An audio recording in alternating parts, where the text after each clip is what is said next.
Sentire Media. Well, hello there, and welcome back to another episode of A New Life in Italy. I'm your host, Samantha Wilson, and today we're talking about a topic that might surprise you, and that's how moving to Italy could actually save you money on taxes. Yeah, I know. Italy has this horrible reputation for high taxes, and that can scare off a lot of people who are thinking about making the move. But here's what most people don't realize. If you are a new resident, Italy offers some very serious and very generous tax incentives that can help you keep a lot more money in your pocket. Now, we're talking about real savings here, especially in those first 5 to 10 years. So in this episode, we're going to break down the 3 special tax regimes that are all designed for newcomers. Now, that means the 7% flat tax, which is a dream for retirees, the regime impatriate, which slashes your taxable income up to 50% if you qualify, or the regime forfettario, which is a simple tax regime for freelancers and small business owners. So I'm talking directly to you digital nomads out there. Now, here's the thing. Not every tax regime works for everyone. Each has its own rules and its benefits and eligibility requirements. And if you don't understand how they work, you could miss out on thousands of euros in savings.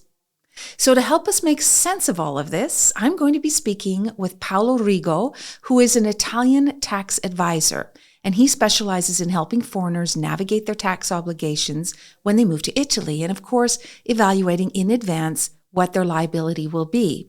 Now, he's going to break down these 3 tax incentives for us and explain how to take advantage of them. And of course, answer the big questions that you probably have about reducing your tax burden here in Italy. So if you've been worried about how much you're going to pay in taxes when you move here, just stick around because this episode might just change your entire view. I'm Samantha Wilson, Chief Dreammaker at smartmoveitaly.com, and this is A New Life in Italy, a show where each week I take you behind the scenes of what it's really like to move to Italy, introduce you to some fascinating people, answer your questions, and show you how starting a new life in Bel Paese is possible for you. Let's be honest, when people think about moving to Italy, they don't imagine anything other really than beautiful landscapes and wine and food and getting that slower, richer way of life that they've been seeking. Always, though, taxes sit on their mind at some point, and that is when fear kicks in. Because they think about, how am I going to be taxed? How far is my money really going to go in Italy?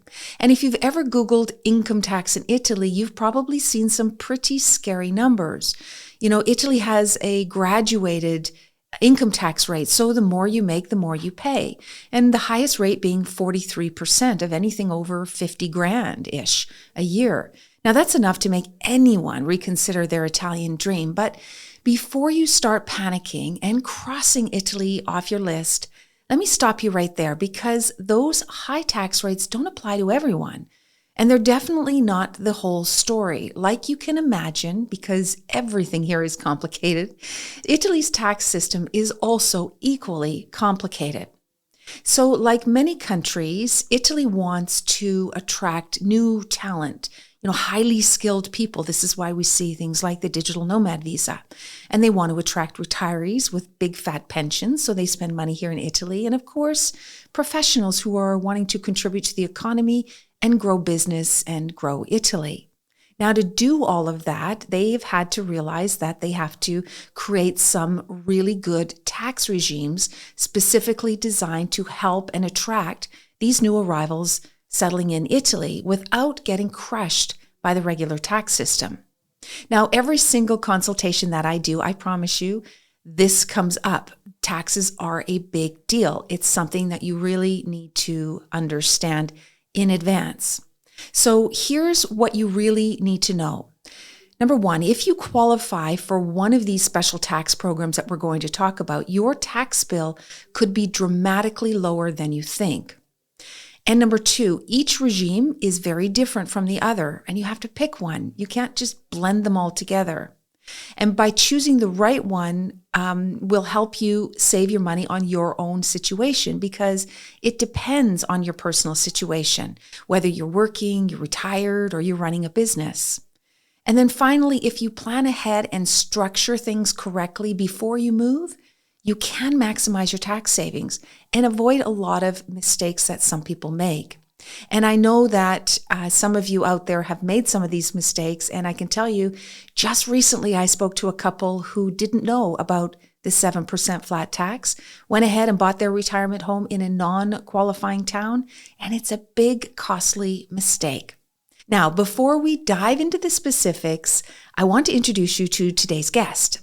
Paolo Rigo is an Italian tax advisor who has helped countless foreigners figure out the best tax strategy for their move. Now, he's going to walk us through the ins and the outs of these 3 tax regimes I spoke about and answer the questions that I know you have. So let's get started. All right, Paolo, thank you so much for joining me today. We talk about taxes a lot, you and I always love the conversation. And as I said earlier in this episode, most people before they move to Italy are quite fearful of the tax situation, and there's a ton of misinformation out there. So this episode, we want to talk about those 3 special tax regimes, in particular, the 7%, the regime impatriate, and the regime forfettario. So before we get started, why don't you tell everybody who you are and what you do? I'm a recovering tax therapist. This is how my wife called me. Well, seriously, I'm an international tax consultant. This is the official label that you see on LinkedIn. Mm-hmm. But actually, I turn myself into someone that wants to diagnose the problems first. Right. And this is where the therapist comes from. I get it. So what's really important, I think, in that statement is that it's something that I think foreigners need to take a look at or plan before they're here enjoying their cappuccino or their glass of wine after they've moved. It's really something you need to plan for here in Italy. Definitely, because you have to play with numbers and money sooner or later. Yeah, at some point, right? And it's better to be planned and at least have some idea of what to expect instead of just keeping your fingers crossed and hoping for the best.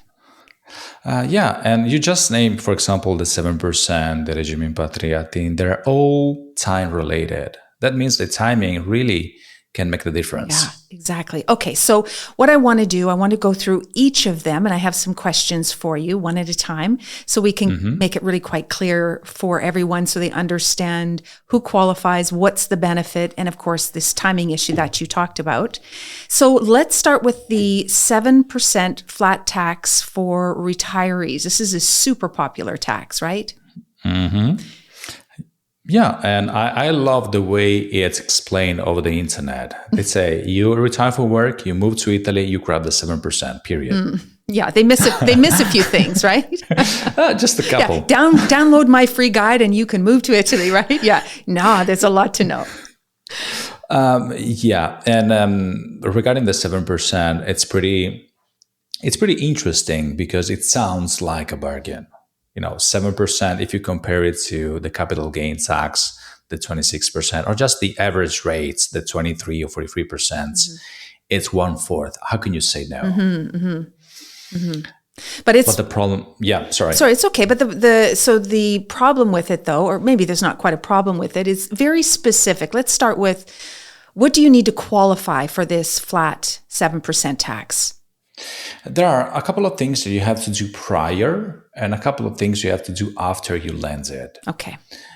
First thing first, you have to check your history with the foreign tax agency, revenue agency, if you want. You have to flag your fiscal residency away for the last, let's say, 5 tax years. Okay.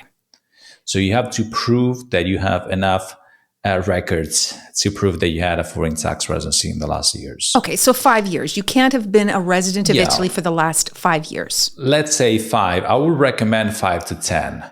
Just make sure. Okay. Because the way the laws are applied here in Italy, it's very case by case. So let's say 5 to 10 years. Okay. All right. To make sure. Okay. Then you must be retired from work.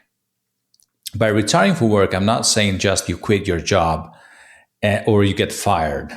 Okay. It means that, of course, you kiss your past job goodbye and you're receiving or you have received a pension, a foreign pension. This is so important because a lot of people forget about it and they plan to withdraw something once you become a tax resident. That's too late. So they have to be already receiving a pension, a foreign pension, before they arrive in Italy. Correct. Now, do they have to be receiving that for 5 or 10 years? No, that's just their residency. But how long should they be receiving this pension for? Oh, even one day. Okay, just one day. It's just it's got to be enacted. And I think this is so important because, Paolo, I speak to so many people that just think, oh, I'm just going to take the 7% flat tax when I move to Italy. And when I tell them, oh, do you have a pension? And they say, no, well, you don't qualify. I mean, it's a key part of this special incentive. It's pretty racist to my perspective, but it is what it is, right? Yeah. And I guess it's because it's designed to bring people who aren't working into Italy and spend their pension money. Yeah, the basic assumption of the Italian residency is if I let you pay just the 7%, you will save more to invest in our economy, restaurants or whatsoever. Right. So that's the biggest wish. But I don't know, it rarely happens in real time. Right. Okay. So let's say you have to be out of Italy. So you can't have been a resident in Italy for at least 5 years to 10 years. Yep. You have to prove that. And then you have to be taking a foreign pension. What qualifies as a foreign pension? Well, first thing first, the source. The source could be a private pension fund, a public pension fund. I'm going to use the US as main example. Let's say you could be someone owning a Roth IRA, a regular IRA, 401k, or Social Security, whatever, it qualifies. Okay, as long as you're drawing from that. Correct. Okay. It could be also, and this is something that I would say 0.1% of the people out there are aware of, it could be also a one-off distribution that you can get. Oh, okay. So you mean a one-off for the whole, because the term, so let's just talk about the term of the 7%. You can keep this flat tax benefit for how many years in Italy when you're a resident? For 10 years. For 10 years. Let's say 9 plus the year in which you become a tax resident. Right. A lot of people plan their distribution like on a monthly basis. They count on, let's say, 1,000 every month. But you can qualify for the 7%, even though you cash out, let's say, from your retirement account, even a lump sum of, let's say, $1 million. Only one time, not every year. Yeah. Only one time. Only one time. And this is a confirmation that it's included in the instructions of the Italian Revenue Agency. So it's official. It's not based on the practice. So is there a minimum amount? How can I answer that? There is no limit. Let's say, based on the practice, I can tell you that the average must be between 1,500 or so. Okay. Minimum. But strictly by the book, there is no minimum asked for. So you could not, let's say you don't have a Social Security and you don't want to continue to draw on your 401k or your IRA because maybe it's better to keep it in there. But if you come here and you take, or before you arrive, you take one distribution of 20 grand, you can qualify for the 7% for 10 years? Strictly by definition, yes. That is interesting. I think a lot of tempting, people, isn't it? Is, because the other key element of the 7% that, in my opinion, really moves the needle is the absence of wealth tax. Well, yes, but we're missing something here. It is not for everyone. What I'm saying is what really matters is the country you're coming from. Generally speaking, Italy is really careful and aware of what the countries could be flagged as blacklist countries. So, for example, if you retire for work and you come from countries such as, okay, no bad things about that, but such as, for example, Panama or Singapore, countries that did not sign a dual taxation agreement with Italy, you cannot benefit from the 7%. So make sure that there is a current, of course, in force, dual taxation agreement with Italy between your country of origin, the country of residency, and Italy, country of destination. In order to take the 7%. Does that run across all of these tax regimes? Yeah, I would say yes. Okay. So we You have to have a double taxation treaty between the country you're coming from and Italy. You need to be taking a foreign source pension, maybe even a one-time payment. And you need to live in a small town in southern Italy, and it has to be under 20,000 people to qualify. Those are the... Yeah, I would say that you flagged everything. A lot of people get I wouldn't say conflicting information, but they double guess about this. You have to move in the municipality with less than 20,000 inhabitants. We're talking about legal wise. Legal wise means that you have to register there with the municipality, and you have to do, of course, all the due diligence, get the, I don't know, policeman checking that you're living there or so. Tax residency is not something that you can claim by signing a piece of paper once you land it. It's something you confirm by filing your taxes. So in other words, people have an address in one of these qualifying towns, and they could have a second address and spend another part of their time in another part of Italy. Yeah, it happens very often. Okay.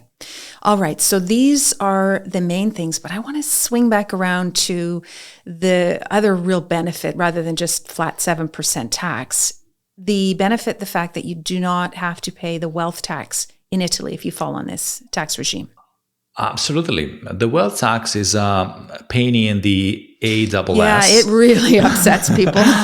For a lot of people, but you know what? You shouldn't get offended by that because you're not penalized by having those assets abroad.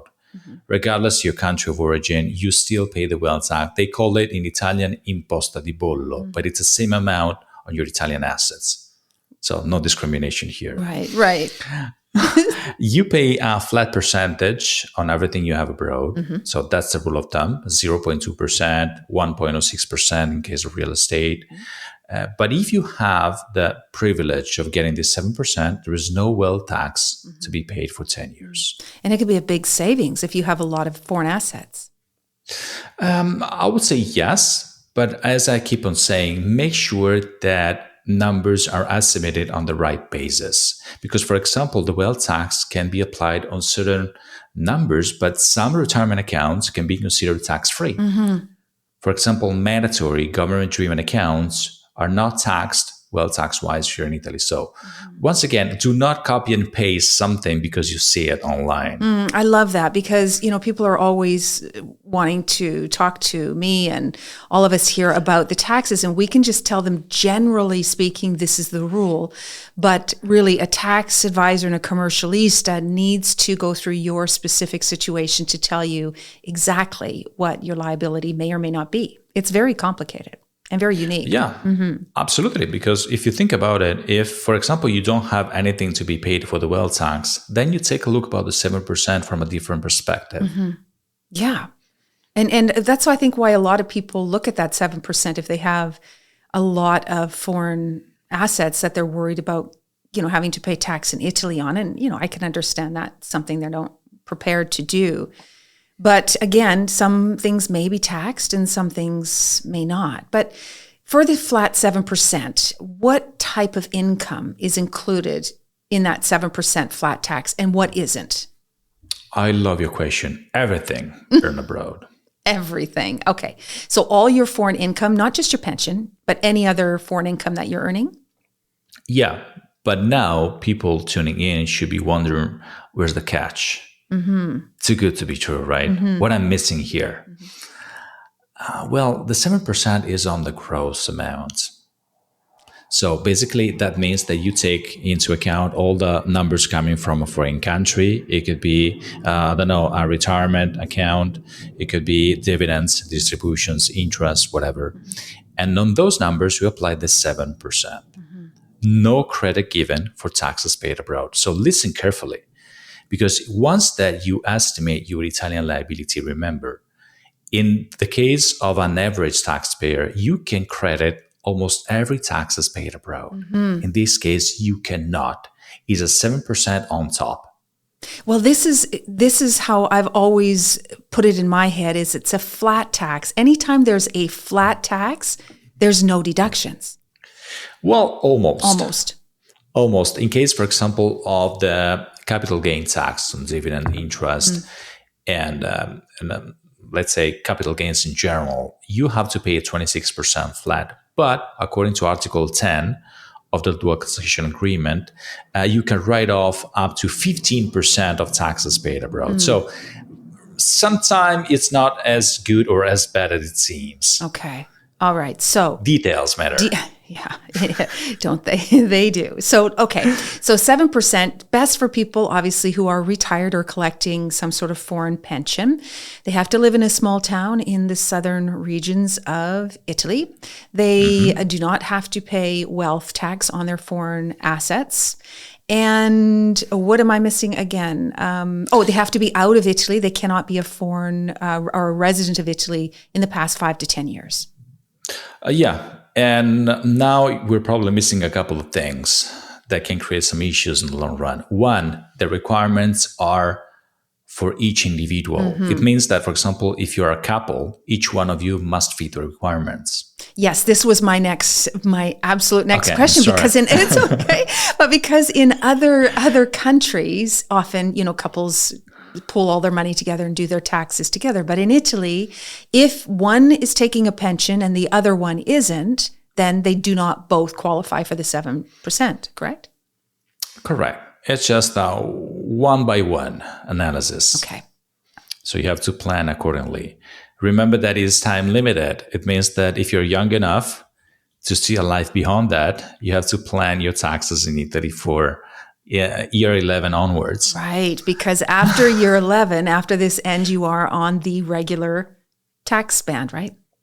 Yeah, you will hear the wolves scratching your door. You make the images. We're trying to explain that it doesn't have to be so bad here in the wolves. Yeah, very, very greedy ones. Yeah, well, I think it's all about planning and expectations and understanding that, these benefits don't always go on forever, but they can be pretty good for a short term anyway. Yeah. And the last one that I would say that can definitely save your wallet is make sure that you have someone in your home country that is filing your taxes, knowing how to use the 7% credit. Yeah. What I mean is we just explained that the 7% doesn't give you any credit for taxes paid abroad. But it doesn't work vice versa. It means that, for example, if you pay the 7% in Italy, you can credit the 7% against, Canadian taxes, US taxes, European taxes in general. So make sure that this 7% is not lost. Right, exactly. And I think that's one of the challenges that a lot of foreigners have is, finding somebody who understands both sides. It's not so easy. I never met anyone. No. Yeah, that's another podcast. That's a whole other subject. But it's a good point that flat tax that you're paying in Italy can be credited towards. So in essence, you're not paying tax twice. That's the idea of it, right? Correct. Okay. All right. So that's 7%. Let's move on. Let's go to the regime impatriati. Just one thing that, of course, accounts for the 7%, the regime forfettario, regime impatriati. Do not forget to file your taxes. Yes. Because if you miss that, you leave a spot on your record with the Italian Revenue Agency, and more likely you kiss the benefit goodbye. Very good point. Actually, I'm going to add one more thing to that. So what you're saying is they have to make sure they're regular with their taxes every single year.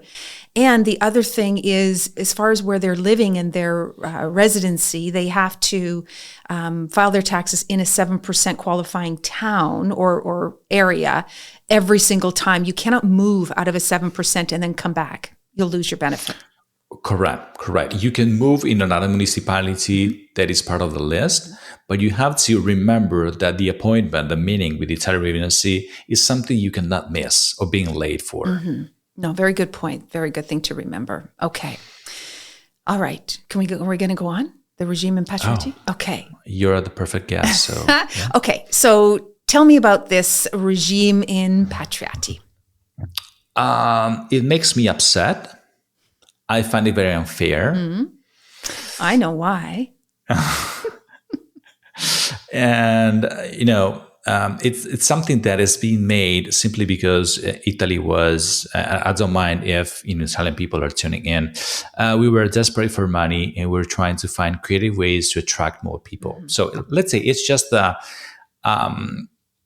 some makeup the Italian lady wanted to put on. It's a discount. Move to Italy, I will lower your taxes for at least 5 years minimum. Right.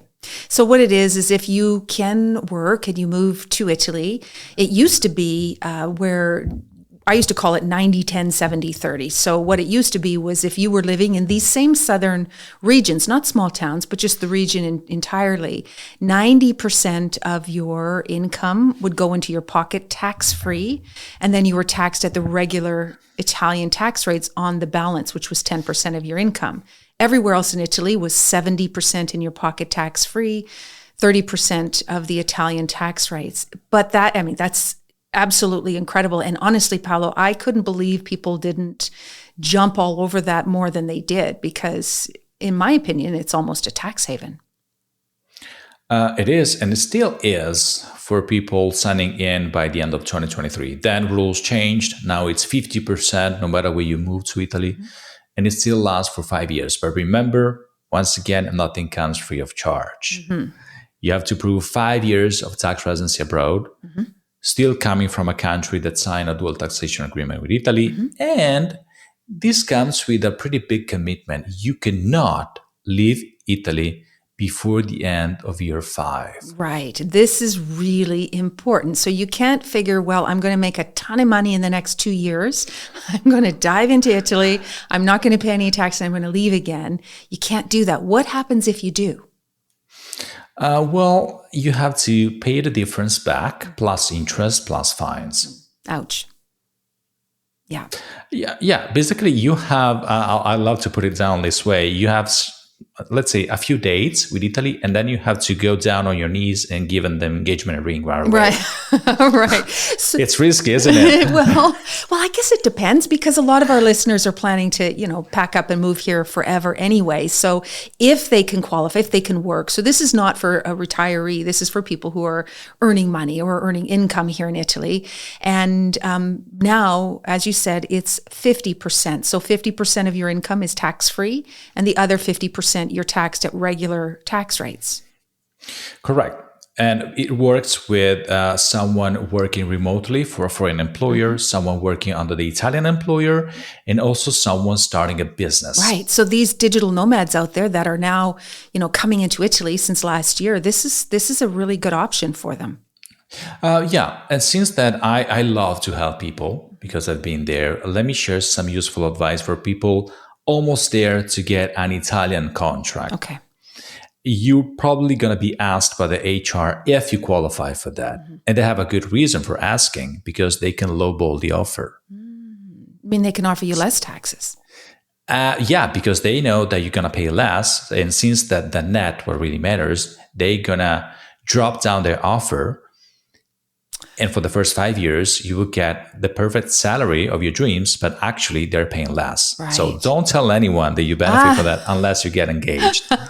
Okay, so it's mum's the word. Don't say anything if this is your benefit. Yeah. Okay, great tip. That's a really great tip, because some people are coming over. Honestly, not a whole lot, but some people are coming over that have, maybe they're European or maybe they're Italian dual citizens, and they can work here, or even investor visas for that matter. Okay, so that's something. Anything else about that? It's for 5 years. Can they extend it for another 5? Yeah, but remember that these rules about the renewal can be changed along the way. Yeah. Generally speaking, they give you the benefit of 5 years extension if you buy a property or if you have a kid. Right. And there's now a limit, isn't there, or a maximum amount that you can earn?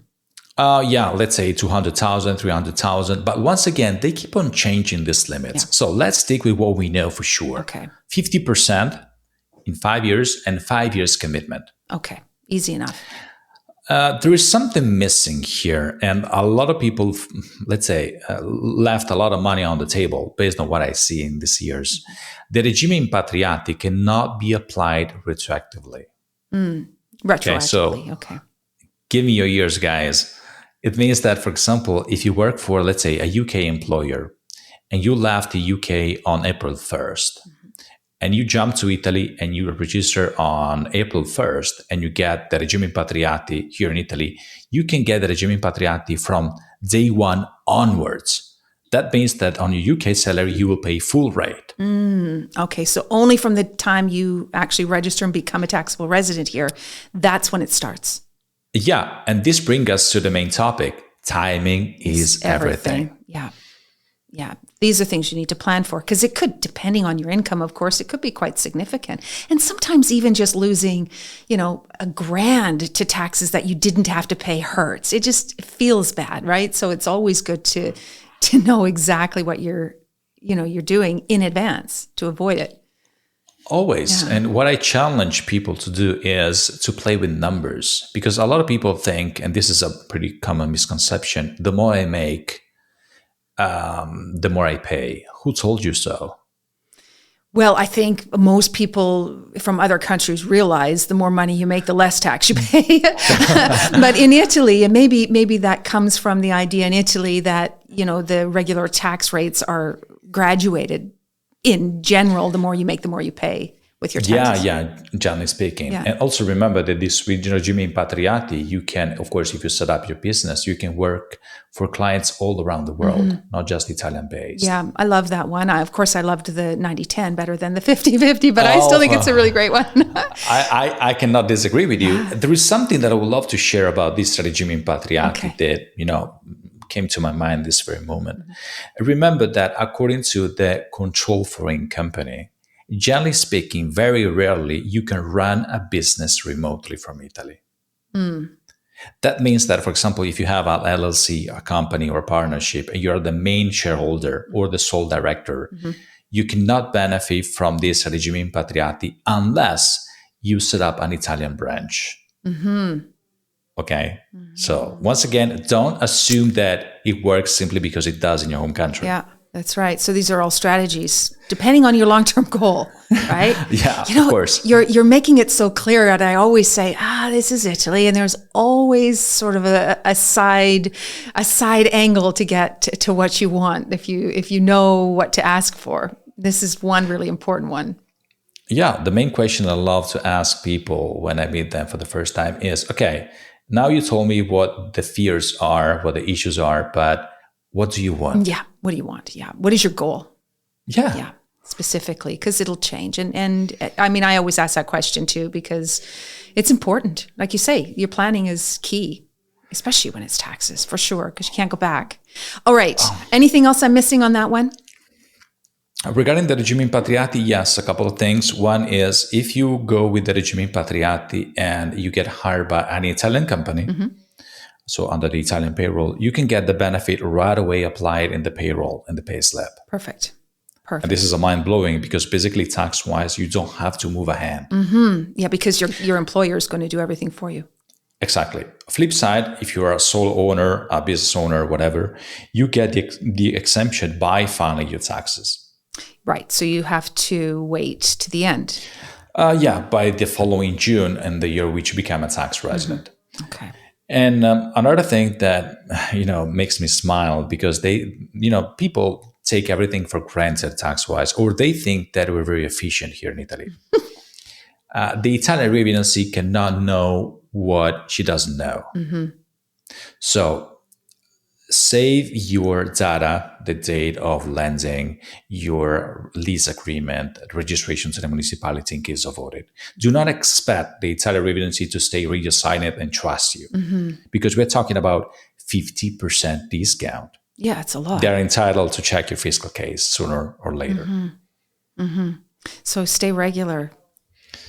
Yeah, save. I love to say that. Just work on a specific folder. You can name it in case of emergency on your desktop, and save everything regarding the lease agreement, registration, the municipality, codice fiscale. So in case of audit, you have your files ready to prove. Yeah, that's a really good point. Keep it all as organized because there's a lot of documents that you need to prove because it's not like on one big central database where they're going to pull it up. It's up to you to show it. Correct. It's a self-statement. Yeah, right. So they don't trust you. Yeah. All right. Let's move on to forfettario because this is a good one too for some people, right? I mean, it's a great way for freelancers or small business owners. Maybe you can give an overview of that one. Well, first thing first, you have to start a business. That means that you can start a business from scratch or you can start a business because, for example, you have a business abroad and you want to start a branch here in Italy. Right. No matter what, up to 85,000 gross, of course, 85,000 euros gross revenues per year, you can pay just 5% for the first 5 years. Right. Now that's a flat tax, so that means no deductions off that business. No deductions. Well, of course, depending on the activity code that you enroll with, there are 22% to 40% deduction rate. So that means that if you make, let's say, 10,000, the real tax basis is just a percentage of that, 80% or 50%. So they give you a flat deduction right away. You don't have to collect all the cost or business related expenses. Okay. Okay. But let's stick with the 5% on the gross. But remember, there is something popping up. You know, the pop up when you surf around on the internet, very annoying, right? The pop up, it's called INPS. I was going to get you to tell her that one because it sounds so great. 5%. That's it. That's awesome. So tell us about that. Yeah, once that you start a business in Italy, you're very welcome to enroll into the Italian pension scheme that, just for the records, is mandatory. Okay. Yeah. And the rates are pretty expensive. We're talking about, roughly speaking, about 30% of your income. Yeah. On top of the 5%. Yeah. So now let's redo the math. It's not 5%, it's 35%. Yeah. So that social dues or, the pension plan that you're talking about is mandatory and you have to pay that. Yeah, and also remember that Italy has crazy rules, and you're not entitled to collect any pension in Italy unless you put aside something between 15 to 20 years of contributions. Right, so you could be contributing for 5 years that you're here, 7 years, and it's gone. Yeah, but we need your money, so... Yeah. So we're Feel free to do so. We're going to lure you in on the 5% flat tax, take your money for a few years, and and then that's the end of it. So in total, 35%. What happens now? I just want to back up a bit because you said that the most that you can make on this earn is 85,000 euros a year. What happens if you earn more? You won't. Well, what if you do? What I know what you're saying is your invoicing will have to be moved to the next year. But what happens if you can't do that? What happens if you earn more than 85? Well, that's a big issue because here in Italy, everything comes with a high price. Yeah. It's not just profession. 85,000, it's pretty invasive as a limit. And I'm going to tell you the reason why. Because if you cross the limit, or even worse, if you cross the 100,000 limit, automatically you switch to the regular basis. That means that you have to pay not just the 5%, but you have to pay the 23 to 33%. But that's not the worst that can happen to you. You have to retroactively apply the VAT on top of every invoice that you made. You have to file the quarterly fiscal obligation. And of course, you have to pay the VAT due for every quarter that passed by. So please don't go over beyond 85. That. It used to be, what was it before? It used to be, was it 50,000 or 60 or something? Well, it started with 35, then it was extended to 65, now 85. Yeah, 85. So it's getting a little bit better, as time goes on and people are making more money. But yeah, we're pushing hard. Yeah, but you have to be really careful. I just want to talk about that social dues, though, that, 20, 30% you said. Is that applied also to the regime impatriati? Absolutely. Okay. Of course, it depends if we're talking about self-employed or employee.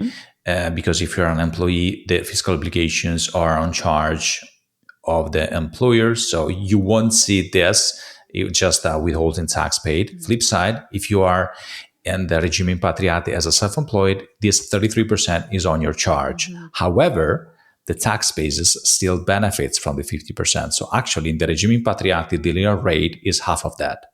Right. And actually that 30% of social dues is a deduction to the next year, right? Yeah, but I always put good things at the end. Did I blow it for you? I didn't let you say it. Yeah, because otherwise people anchor that, right? Yeah. Okay. So tell me the good news about the regime forfettario.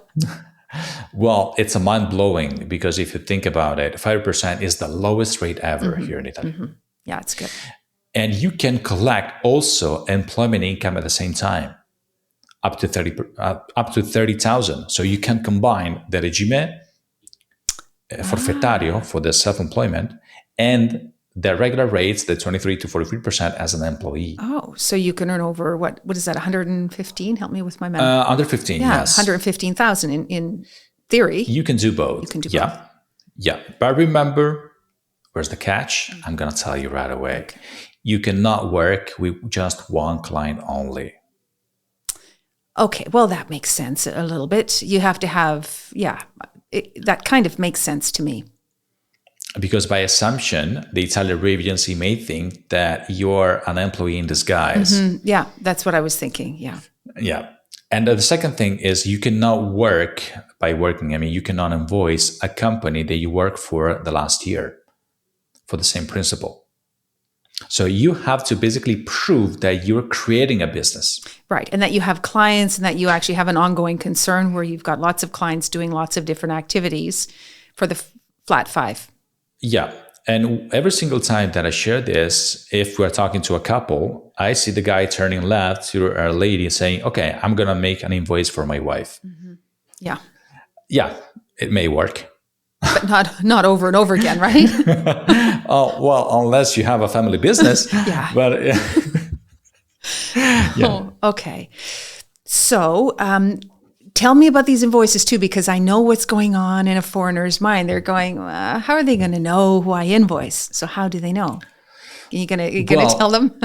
First thing first, remember, you have to invoice every single time through the electronic process of the telerevidency. You cannot just draft, I don't know, a template or a Word document. Exactly. The good thing about the 5% is that for your clients, regardless if they are in Italy or elsewhere all around the world, it doesn't change a thing for them for the payment because you will not charge any VAT. When you go to the restaurant, for example, or when you buy clothes or everything here in Italy, you will see on the bill that they charge the VAT, the IVA automatically, 10%, 4%, 22%. With the 5%, you get paid for the gross, Right. and the gross and the net will be the same for you. So it's neutral for your clients. Yeah, and it's good. It's a pretty smooth transition. Yeah, it's very good for your client, for sure. Yeah. Okay. All right. So this is for, I think, digital nomad visas. This is where they're going to, most of them, the digital nomads are going to sit within this, probably this tax regime, maybe impatriati, maybe, depends how much they make. When should they decide on the other two? Like, is there a general rule is it just the amount that they're earning that should bump them up to the other one? And can they change? Can you become forfettario and then go up into the impatriati? I will use one word, commitment. You cannot. Yeah. Because again, you have to make the election. Right, because you have, these are all for new arrivals, right? You can't already be here and working away and have elected one of these and then change it because you're not meeting that new arrival component. Yeah, and have you ever felt like you're sitting down at the restaurant, let's say on the Christmas Eve, okay? You ate like a pork for the whole day. And now you see the waitress coming and they're asking you, what do you want for the following 7 days? Yeah. How can you decide? Yeah. That's the same for Italy.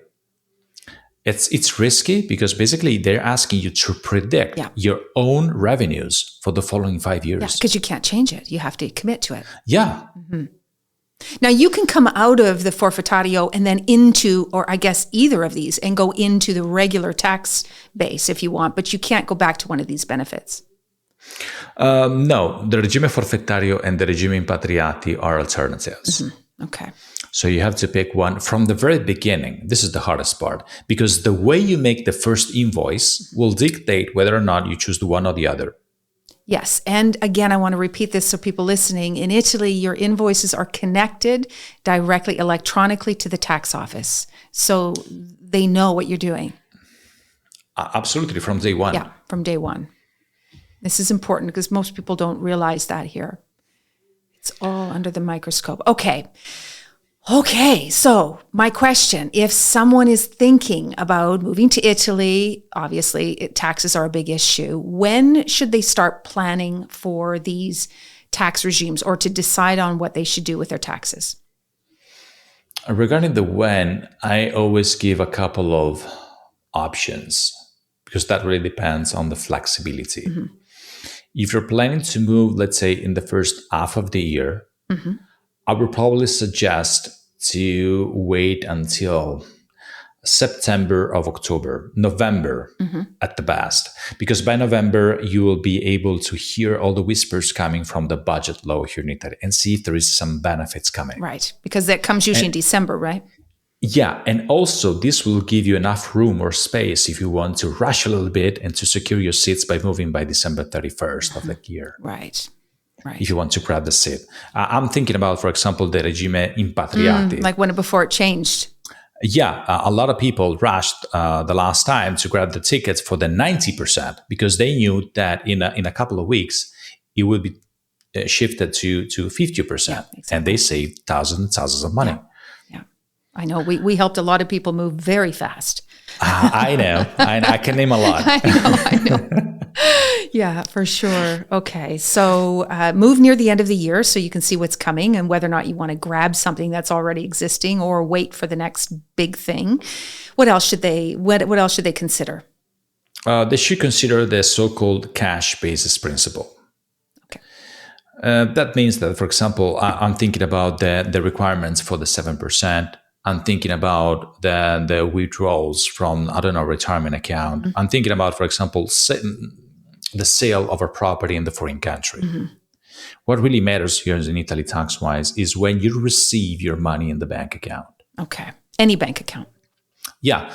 So, for example, if you're planning to, I'm using 2025 as an example. If you're planning to move to Italy by 2026, so from January onwards, make sure that you put the property on sale and you receive the full payment by December 31st of 2025. So not in the year that you're moving to Italy, in the year, absolutely, in the calendar absolutely. year prior. Yeah, because the problem is once that you move to Italy, let's say you move to Italy on May 1st of 2026 and you cashed out something on March 31st, the yearly or the calendar year, more correctly, applies retroactively.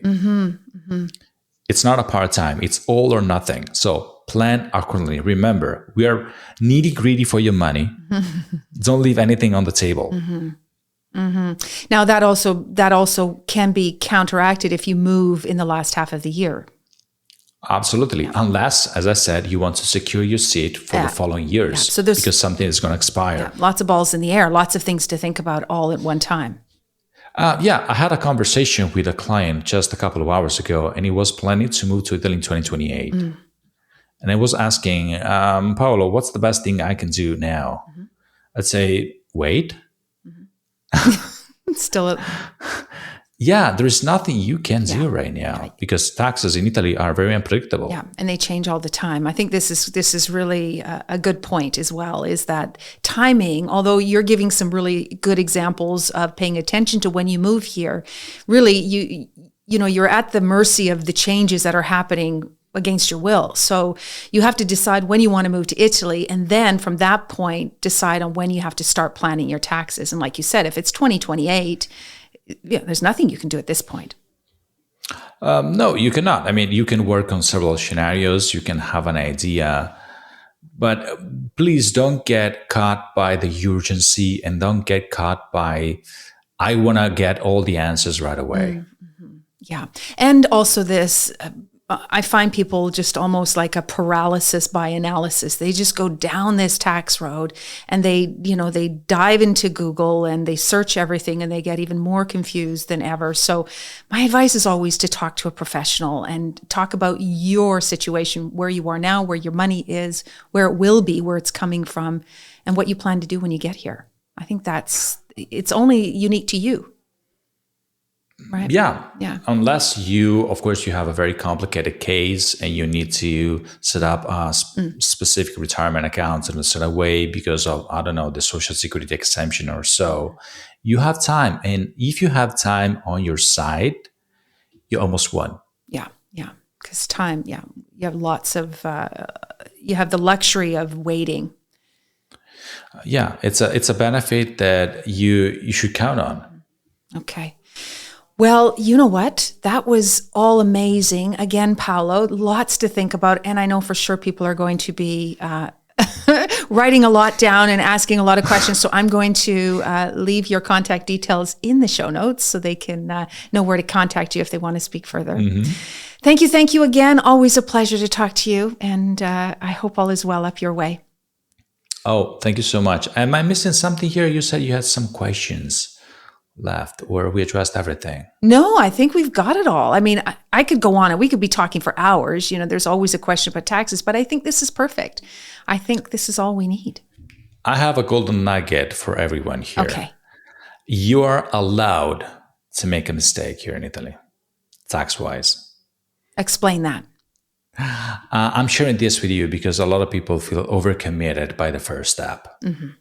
Okay. Generally speaking, the regime forfettario, the regime impatriati can be adjusted in few months if you make a mistake. Mm-hmm. So feel free to make a mistake once you land. Feel free to sign a form that is not useful, or feel free to sign something that can be adjusted. Mm-hmm. But don't wait too long. So if you have this feeling, if your gut is telling you that something must be fixed, mm-hmm. don't wait too long. Mm-hmm. That's my admonition. So do something, be proactive, and make sure that everything is in the right place. Never get radio silent. Yeah. And never try to avoid the relationship and the information exchange with an agencia. Please do the opposite. Be proactive. Yeah, great advice, because I know there's this idea that foreigners have that they won't see me. Because they're used to that, right? They're kind of used to that environment, but it'll come back and bite you, and radio silence just doesn't work. And like you said, I've seen this happen to people a lot of times where they've made a decision on, maybe they've selected one tax benefit and they've changed their mind because things changed in the following year even, and they were able to change. Absolutely. And don't fear the enemy, because this will make you laugh. Okay. This is an inside information. The Italian Revenue Agency has a very powerful software that they use to collect information from everyone. Mm-hmm. So they know in advance if you have properties abroad, money coming from abroad, sources of income abroad, everything that you're doing here in Italy, they are aware of that. Mm-hmm. This system goes by the name of Serpico. Serpico was a New York policeman late in the 30s. Yeah. That blew the whistle. An informer. Serpico. Remember the name. Okay, Serpico. So Serpico knows everything. Yeah. All right. Yeah. That's an easy one to remember. Well, on that, Paolo, I think we're going to end this show because, that's perfect. Awesome. As always, thank you for having me. Well, that was a lot of information from Paolo. I'm so happy to have him on the show to help explain those tax regimes in a different way. Now, if you've been worried about taxes in Italy, hopefully this episode has shown you that there are some real opportunities to save some money. Of course, if you plan ahead and know what options are available for you. So let's just recap again what we talked about. The 3 really key takeaways. Number 1, Italy's tax system isn't as bad as you think. Now, if you qualify for one of these special tax regimes, your tax bill could be significantly lower than you expected. Now, number 2, choosing the right tax regime depends on your specific situation. So all these blanket things that you're reading on social media and Googling might not apply to you. So retirees and workers and freelancers all have different options, and it's important to understand which one fits your lifestyle and your income sources now and into the future. And finally, plan before you move, or at least before you establish your taxable residency. A tax strategy always starts in Italy before you take your residency. Sometimes that is before you even arrive. So always consult a professional, a commercialista, who is somebody who is like a CPA here in Italy, and they will help you understand exactly what you qualify for and how much you can save. And this will ensure that you don't miss out on any big savings or make a mistake like I explained earlier. So if you're thinking of moving to Italy and you want to get your finances in order, definitely reach out to a commercialista. And I'm going to put some in the show notes so that you can contact them directly and describe your situation to them and get some advice in advance.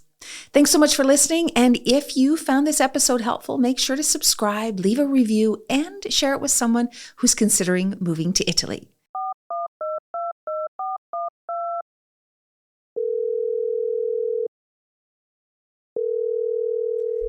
It's time for listener questions. Just like the old radio call-in shows, my team has picked 3 listener questions, all left on our voicemail.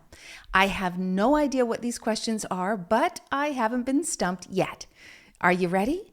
Let's get started. All right, let's dive into the questions for this episode. Question number 1.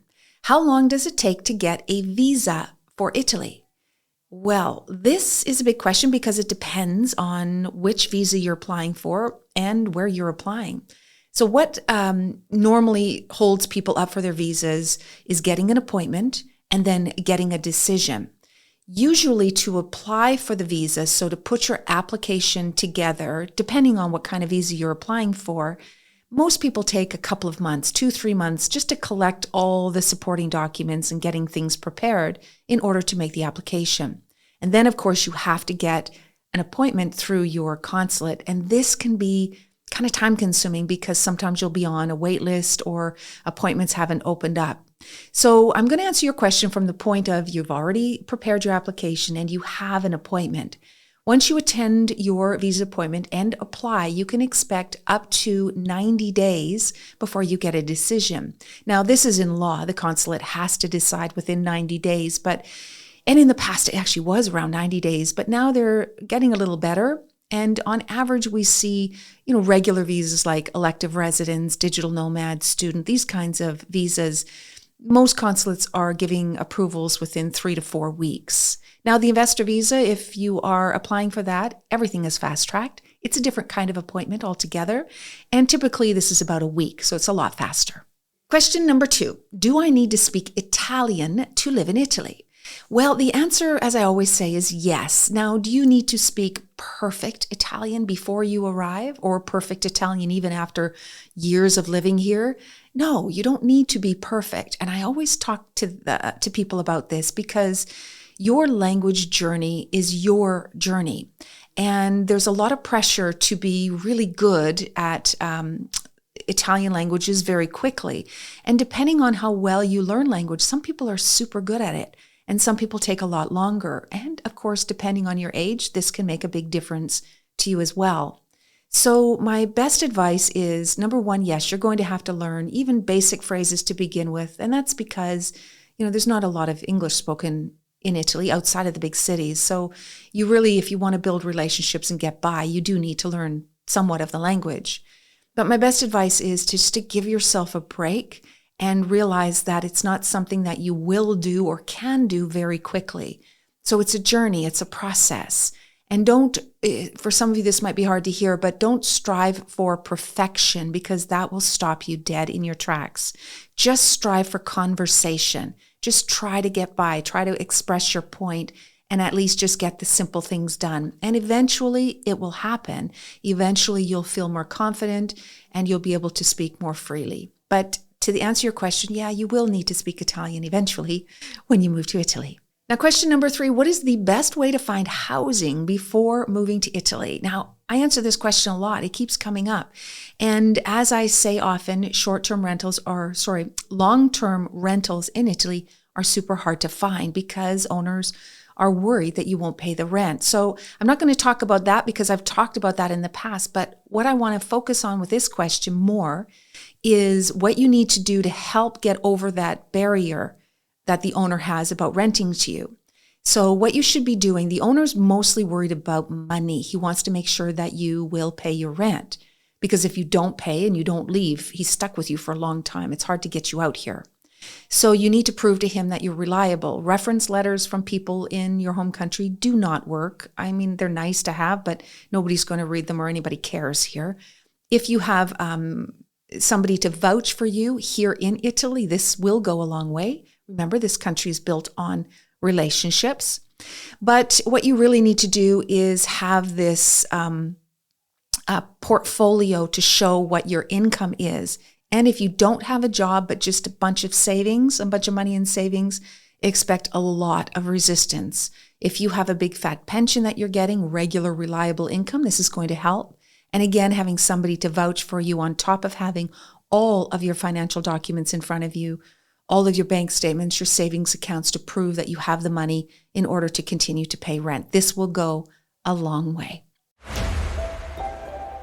Well, that's all for this week's episode. Thank you for listening. If you have any questions about visas, citizenship, property, and well, really anything about moving to Italy that you would like me to answer in an upcoming episode, please feel free to send us a voicemail at our website at smartmoveitaly.com/podcast, or just click on the links in the show notes.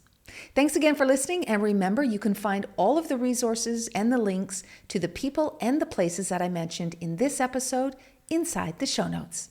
Ciao for now.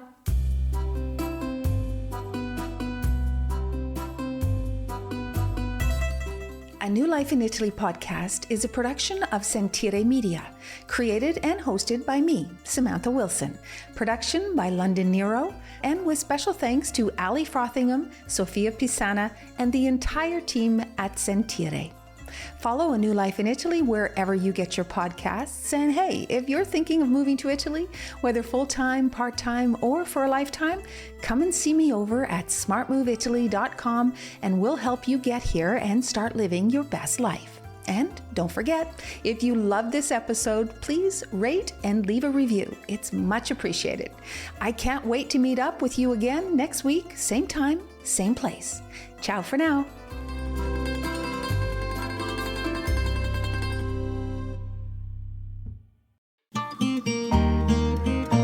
Sentire Media. Well, hello there, podcast listeners. Quick heads up before we get started on the show today.